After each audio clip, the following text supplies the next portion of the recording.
Everybody has a story. The other day, I was there on a Sunday lunch, and it was so beautiful because there were some people, of course, who didn't know anyone, but there were some people, it was like a party almost. People were going from table to table. And I think that's something we really missed in COVID when restaurants were closed, was that spontaneous meeting of a friend. You walk in and, oh, there's someone I haven't seen for a long time, or come and sit with me for a bit, or how are you? And I think we're all in a room, happy to be together. If you'd asked me before COVID what was important in the city, I would say hospitals or bookstores or parks or obviously schools, museums. I'm not sure I would have listed restaurants, but I think when we didn't have them, people really missed them. I don't know what you do to people, but I'll tell you what you did to me. You brought me in, we made a meal together, we were eating the meal, and all of a sudden I felt like I was transformed back into my house of my upbringing, and we were talking about things that really moved me. And I brought up Jack Gruber, who's now passed. He was a Holocaust survivor. He always waved his hand in front of his food about the abundance he had now versus what was going on in the camp. And I'm bringing it up again today for a reason. There's something about you that you give to people, and it's the generosity of your heart and it's the warmth of your personality, but it's the combination of all these things, and somehow it ties back into their ancestral home. I don't know how you do it, because you're doing it for people of all different walks of life and all different types of professions, but I feel like they come into your zip code, they come into your zone, and they plug into what you're about, which is love and grace and kindness and generosity and obviously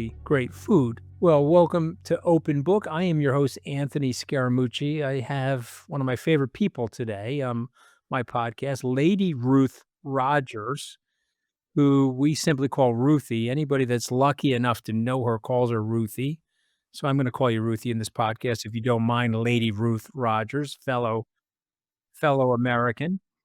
A renowned chef, opened the River Café, which is still one of the hardest restaurants to get into in London. She opened it in 1987, and it's a name forever associated with Italian food in the United Kingdom, but also other dishes. But I will say this, in addition to becoming a dear friend, I was on your incredible podcast, and Ruthie has a podcast called Ruthie's Table 4, which is one of the most intimate, most fun podcasts. And you have a list of luminaries that I cannot believe that come onto your podcast, which is a You being one tribute. of them. Well, You being one of them. you're being Very too top generous to me, one. but you have several incredible cookbooks centered around the River Cafe, and this is the reason why I'm bringing you on today. I want to talk about those books, but I also want to talk about how I met you. I met you through Jason Fox, if you remember that. He's the Yes, Special I do. Forces Navy SEAL. He brought me in, and then you were kind enough to invite me on your podcast. But I want to go into your origin story, if you don't mind, as it was almost opened as a canteen to feed staff from your husband, Lord Rogers, who had an architecture practice nearby, but it morphed into one of the most famous restaurants in the world, your restaurant. So tell us the origin story.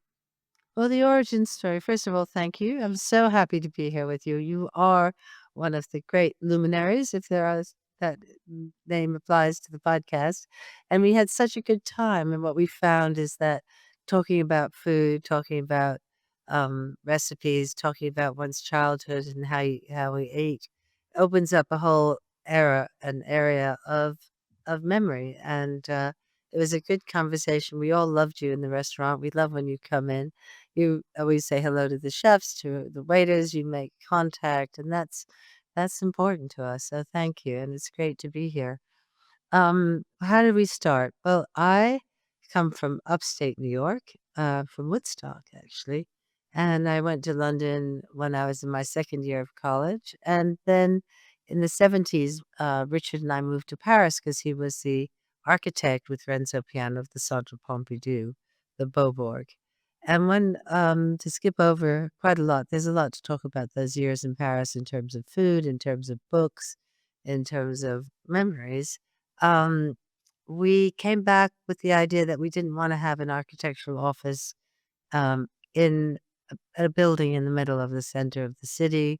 We wanted to be somehow a community. Richard particularly wanted to form a community, found these warehouses on the Thames, and bought them with his partners. And the one thing that was missing was, the most important part of a community is a restaurant, a place to eat where people can sit and talk and think and dream and trade stories. And so we put the word out. I was a graphic designer who'd been working in the office in London and in Paris. And we put the word out that we're interested in doing a small cafe restaurant.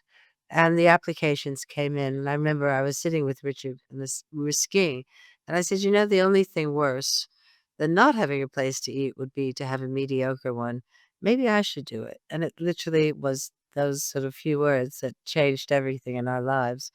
To make, again, a long story short, Rose Gray, who was an old friend of ours and had gone to New York to work with Keith McNally, but now with Balthazar and Pastis, had a club called Nell's, and she came back and she really wanted to also to work.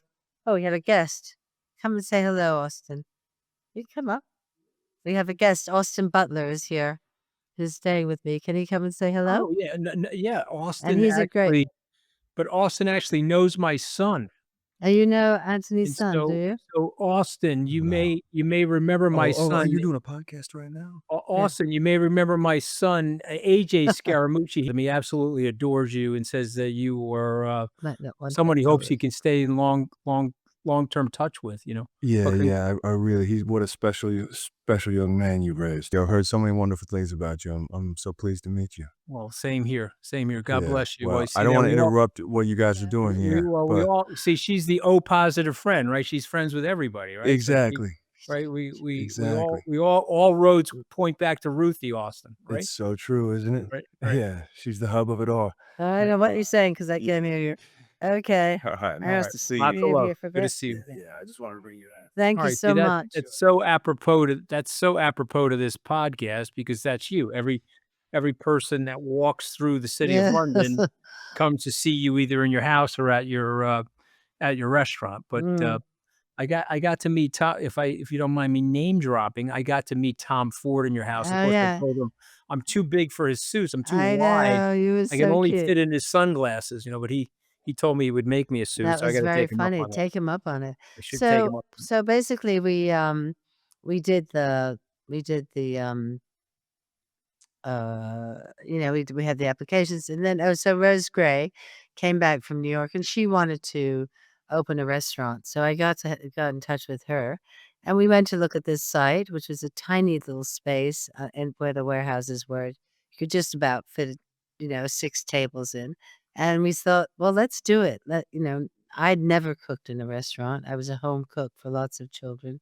Rose had very little experience, just working a bit with Keith and Brian McNally. And so 2 women kind of out of the center who were not professionals, but loved to cook and love people said, let's do it. We bought all our um, kitchen equipment from, used places.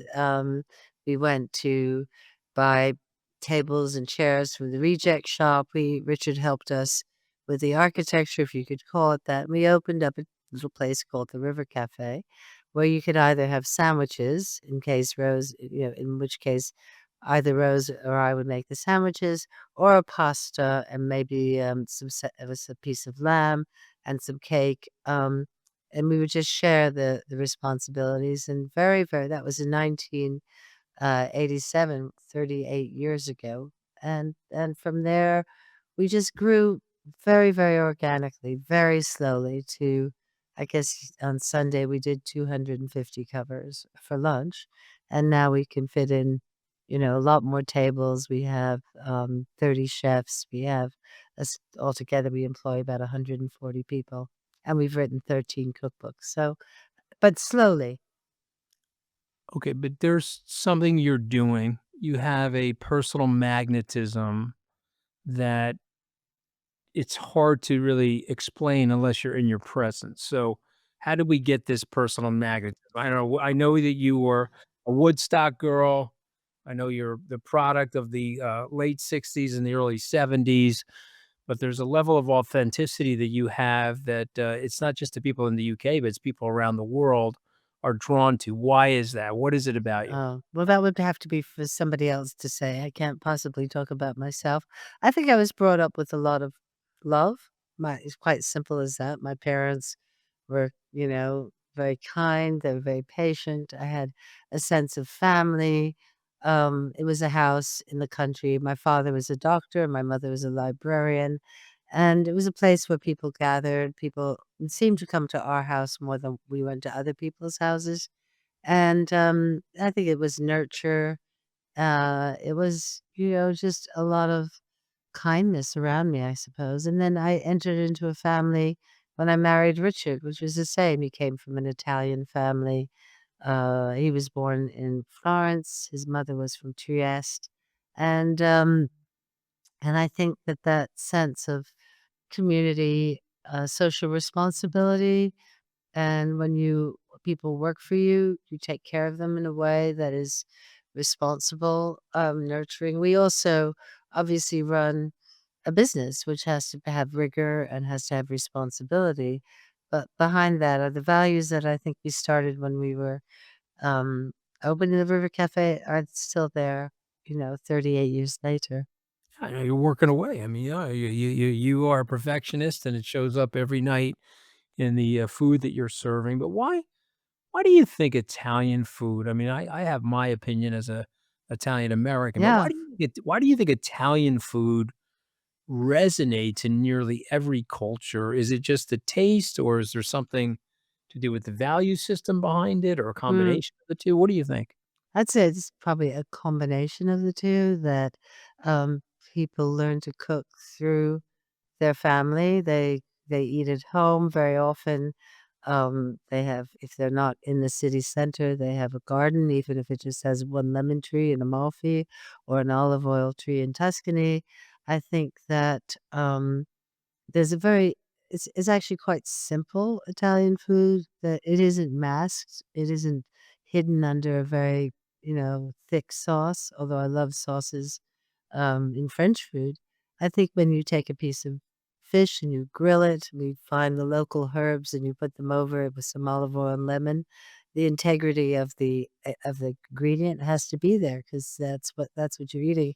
I remember one of the most memorable things I've eaten in Italy, and I promise it's true, is when I had a bruschetta in Florence, in November, and the bread was just perfectly grilled, and there's tiny bit of garlic rubbed on it, but the really incredible taste in my mouth, which I can remember, was the olive oil, and I kept thinking, "What else do they put in this olive oil? Why does it have that peppery taste?" And, of course, it had been on the trees just weeks, and so there was a sense that and I think that Italians really have, it's also very regional Italian food, and I think that comes from the history of Italy not being united. So, if you were now it's probably different, but if I was in Venice, it would be hard to have, um, maybe cannelli beans that were grown in Florence with that chickpeas, okay, say chickpeas that were from Puglia, and if you were in Florence, you might not get the kind of risotto you would have in Venice. And so I think that dignity and that perfection of just local ingredients cooked in the season, is so vital to Italian cooking. And it's also forgiving, it's generous. You dish it out, you make a pasta, you make enough for, if you're cooking for 5, you make enough for 10. If you're cooking, for 10, you made enough for 15. There's more, there's a room, another seat at the table.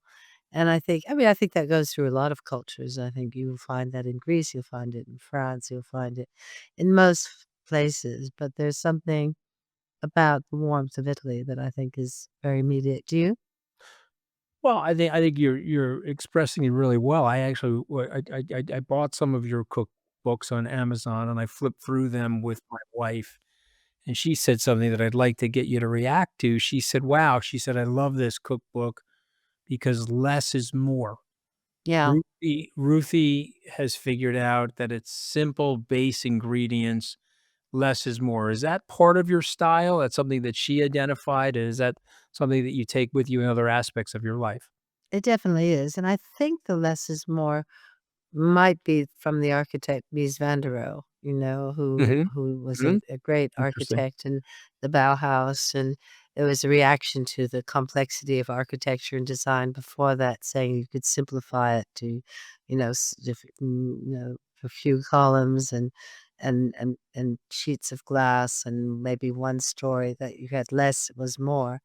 And in food, I would say less is more, and I think your wife is, really expresses it. And it's I often we write the menu every day for whatever meal the chef is on. So we do the lunch menu is written in the morning, and the dinner menu is written in the afternoon. And very often when I'm there writing the menu, I put whatever design a plate with whatever it is, and very often I'll just go and take one part of it off. It's either it was a vegetable and the beans. Well, let's just have the spinach. We don't need the borlotti. Or if it's carne crudo with a crostino, we don't need something on the crostino. It depends. I mean, obviously, that it's food is also an explosion of flavors. It's contrast of flavors. So it can be both. I mean, I love your menu. When I come in, the problem with your menu, I want to eat every single thing on the I menu. hope so. Well, it's not a very long menu, so you could. Well, that's my point. It's a very simplistic, it's just great. Some of it's peasant food, some of it is northern food. It's a blend of the two. But I guess the question I have is, there one thing that's been on the menu from 1987 till today? If you had one thing, or if you mix up the menu and sort of try to change it every year or seasonally.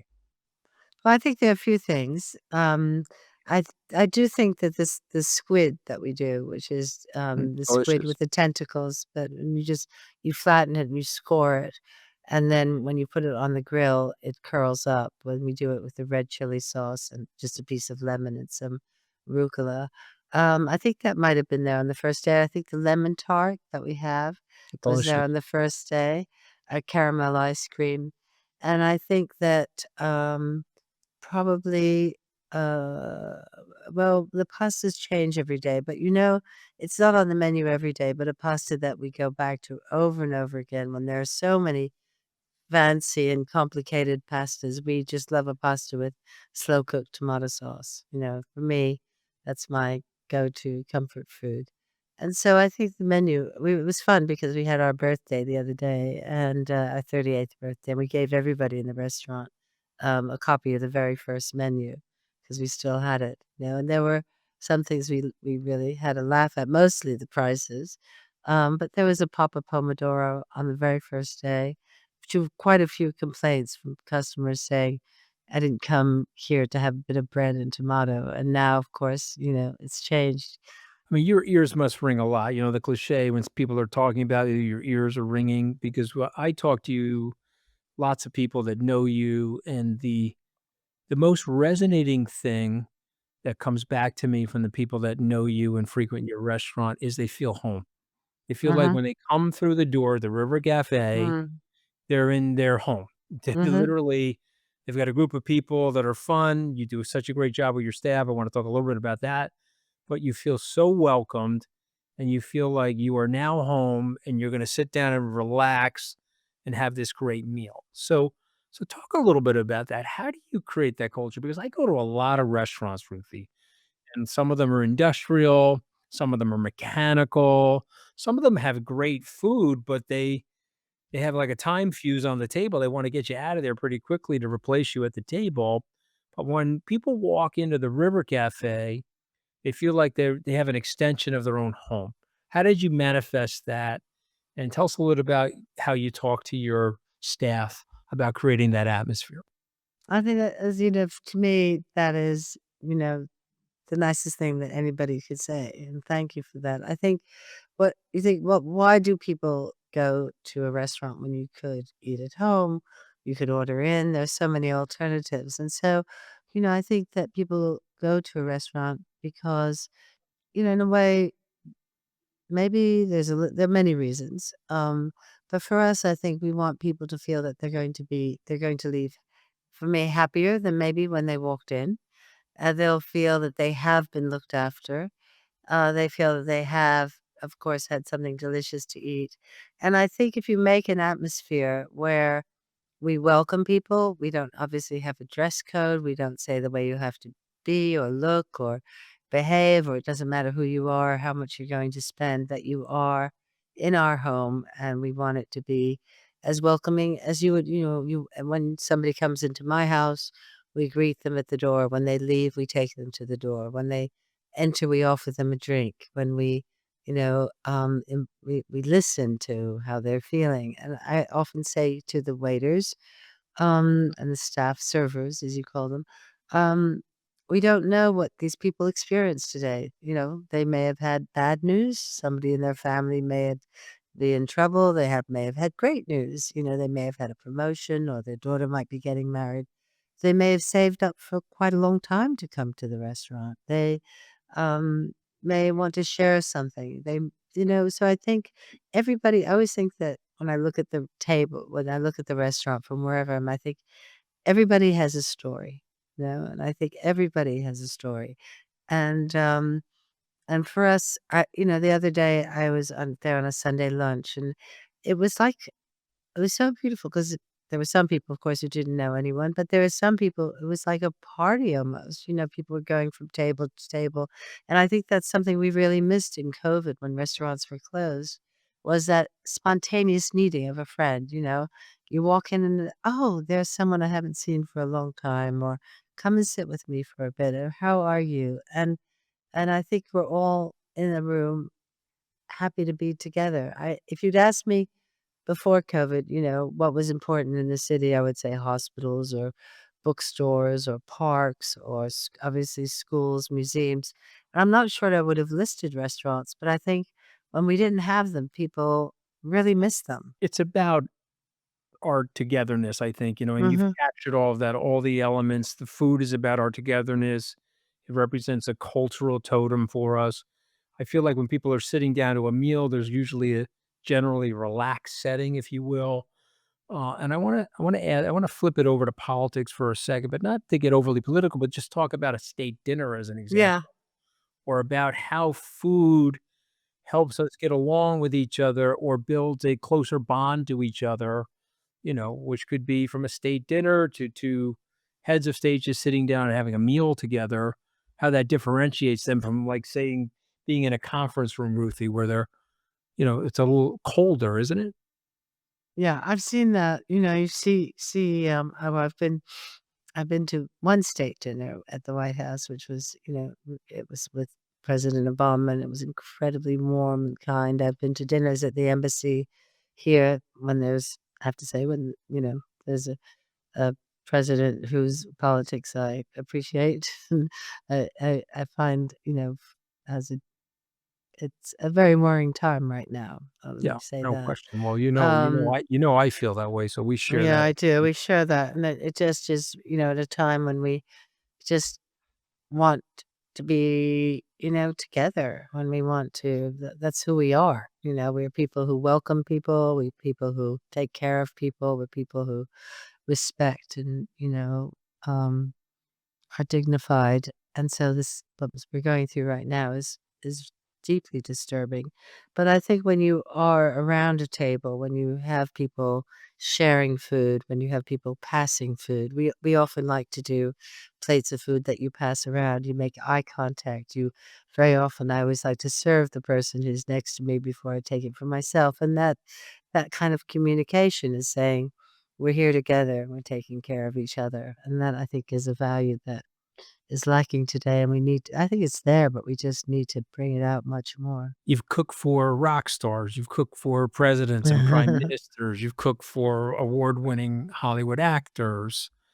Uh, if you're willing to talk about it, anyone from that whole group surprise you in a good or a bad way? Um, I think that tonight I'm actually cooking for the Canadian Prime Minister, Mark Oh, Carney. Mark.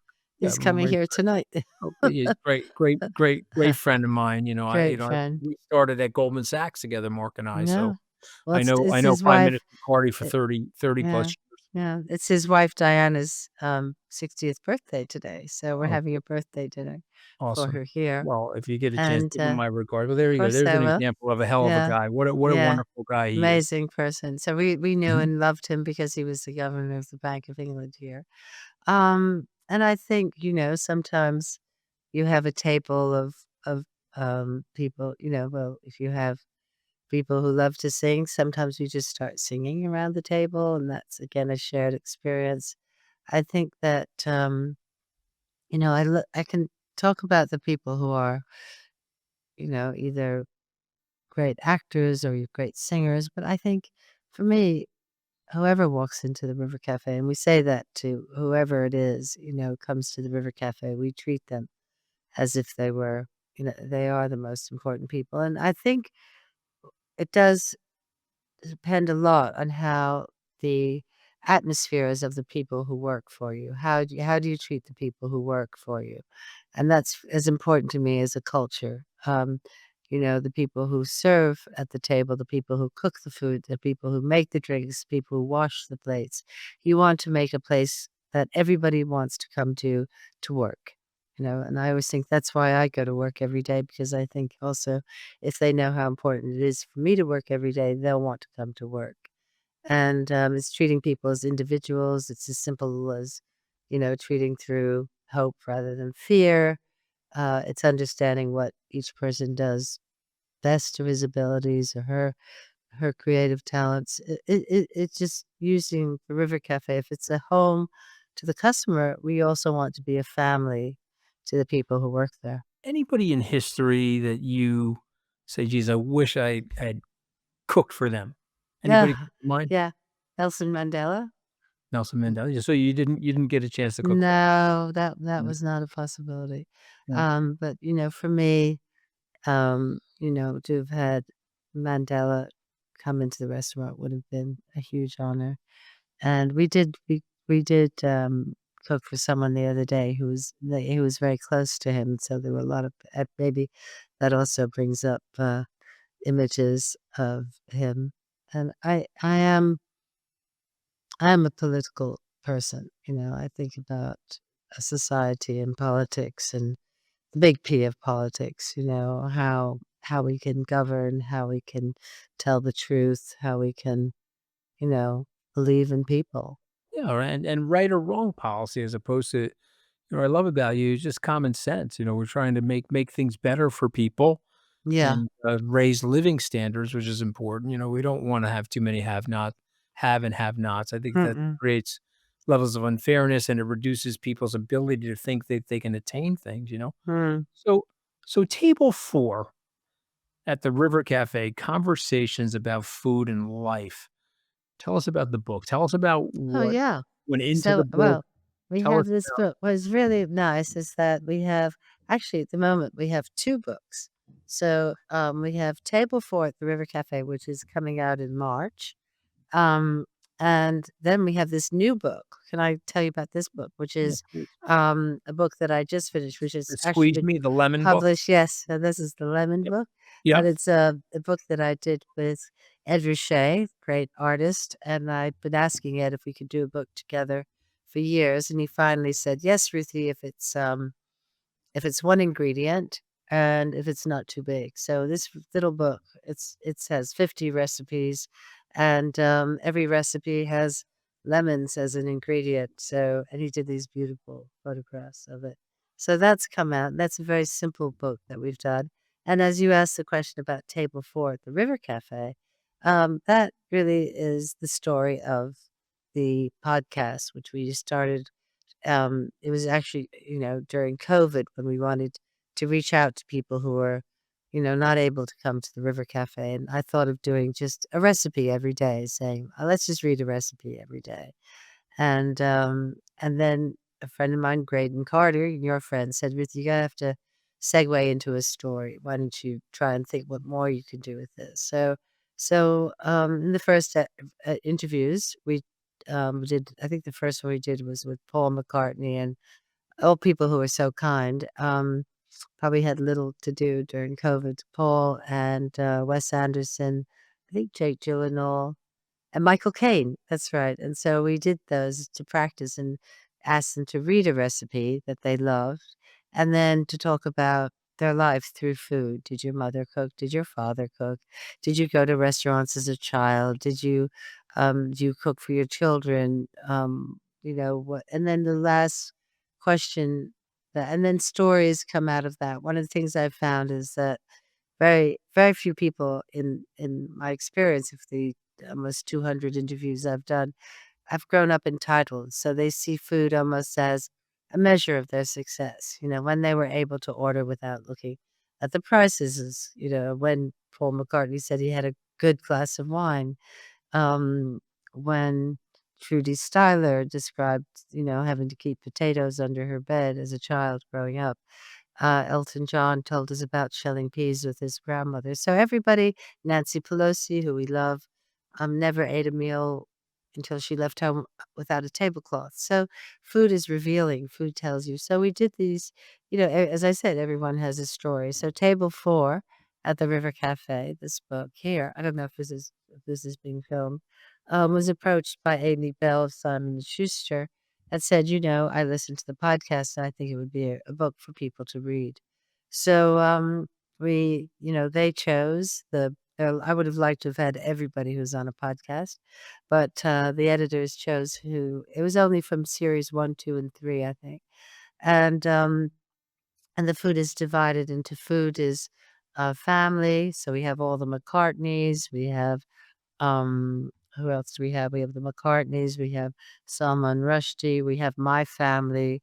We have and then we have food is tradition. People who grew up very much with their grandmothers or families. We have food is discovery. People who really discovered food later on in their life. Food is art. So we have painters, of course, 𝗕'ģish. We have architects there, Norman Foster. We have Johnny Ive, the designer. Food is politics, Nancy, Al Gore, and others. And then we have food is food, which are the chefs from Alice Walters, Eric Ripar, chefs at the River Café. And so the book has the introduction. I always write an introduction to the guest, and then their story and a photograph of them, which is that was challenging because all the photographs were taken at different times with different cameras, never thinking we were doing it for a book. So to make it consistent, we did them as kind of still lives on the table. And so it's a very simple book, but it is a book that you can take to your bed and read. Well, I'm looking forward to getting it. Of course, I ordered it, and it doesn't hit the U.S. until March. But I'd love to get you back on when it comes out in March, so that Okay, we we can can go talk through the. about more. Well, I'd love you to come back to the River Cafe Yeah, no, of and course. I'm gonna. come in the kitchen with me, and we'll Yeah, cook I'm some of gonna the. be there. I'm gonna be there in November. You have this Okay. wonderful way about you, Ruthie. When I came on your podcast, uh, I don't know what you do to people, but I'll tell you what you did to me. You brought me in. We made a meal together. We were eating the meal, and all of a sudden, I felt like I was transformed back into my house of my upbringing. And we were talking about things that really moved me. And I brought up Jack Gruber, who's now passed, but Yes. he was a Holocaust survivor, and about Yes. how he always waved his hand in front of his food, about the abundance he had now versus what was going on in the camp. And I know I'm bringing it up again today for a reason. There's something about you that you give to people, and it's the generosity of your heart, and it's the warmth of your personality, but it's the combination of all these things, and somehow it ties back into their ancestral home. I don't know how you do it, because you're doing it for people of all different Uh, walks of life and all different types of professions, but I feel like they come into your zip code, they come into your zone, and they plug into what you're about, which is love and grace and kindness and generosity and obviously great food. And so my question tied to this is, what do you do? How do you, when you wake up in the morning and you put the battle armor on to run the River Cafe or to be Ruthie Rogers, what goes through your head?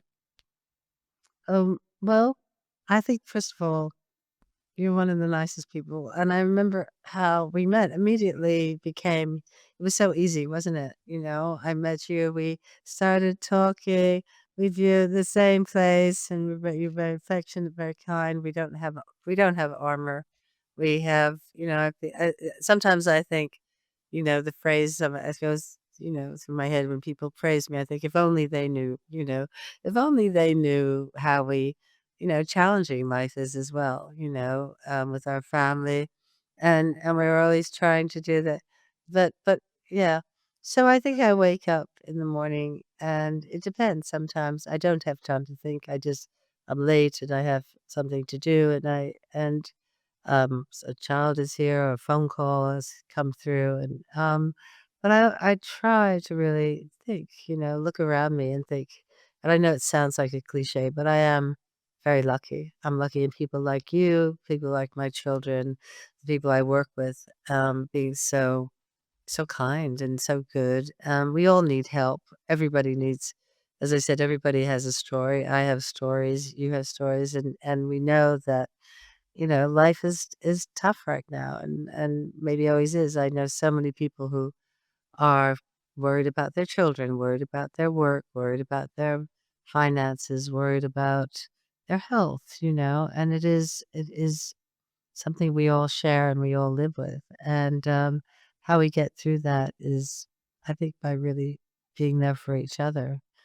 And yeah, I am lucky, and I am grateful to be, have help but at my times of need, because we all have times of need and we all need help.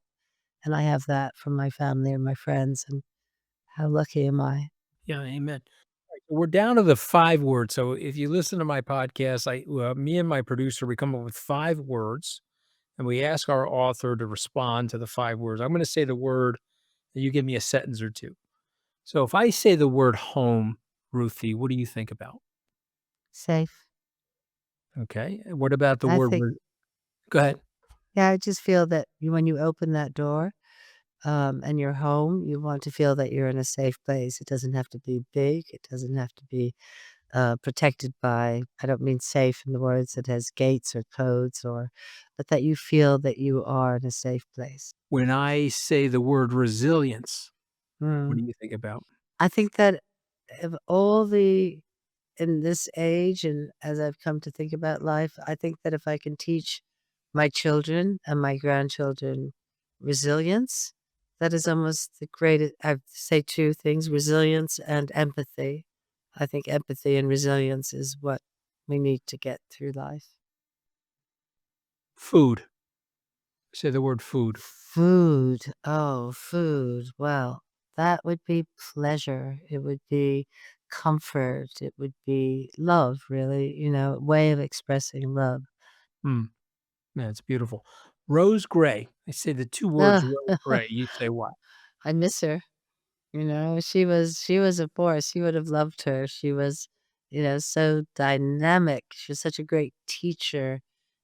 She was such fun, and just as a partner, just brave and resilient and empathetic. So And the last word, and I'm going to give you the last word. I say the words the River Café. What do you think of? I want you to come there. Yeah, amen. Well, I'm glad. Every time I come to London, that's my I spot. want I you to mean, come. Well, you can come when I'm not you here. yeah. No, I do think the River Cafe is all to do with the people who work there. I just have the greatest group of people who work, who come in the morning and try and make it a better place. That's all we want to do, is make the River Cafe better. And how long you want to do it for, Ruthie? Is this, are we going to be blessed with you at the River Cafe for many years to come? I hope so. I'm gonna, Yeah, good. I say I'm gonna die at my stove. Yeah. Good. Good. I like that. I feel the same way. So we got many books, many cookbooks, but the 2 that we're talking about today are Squeeze Me, that's the lemon recipes and art, and a new book coming out about your amazing podcast, which I will direct people to, Ruthie's Table 4, which is available on Spotify and Apple. And the title of that book is Table 4 at the River Cafe, Conversations About Food and Life by the legendary Ruthie Rogers. Thank you so much Thank for you. coming on Thank you, to the Ed. open book, and I'm going to I'm see you soon. I'm so good. I'm not going to see you this weekend, but I'm going to see you in November, In right? November, I'm going to be there. Yep, I'm going to bring a group of Okay. my pals to come see you. Right. I can't wait.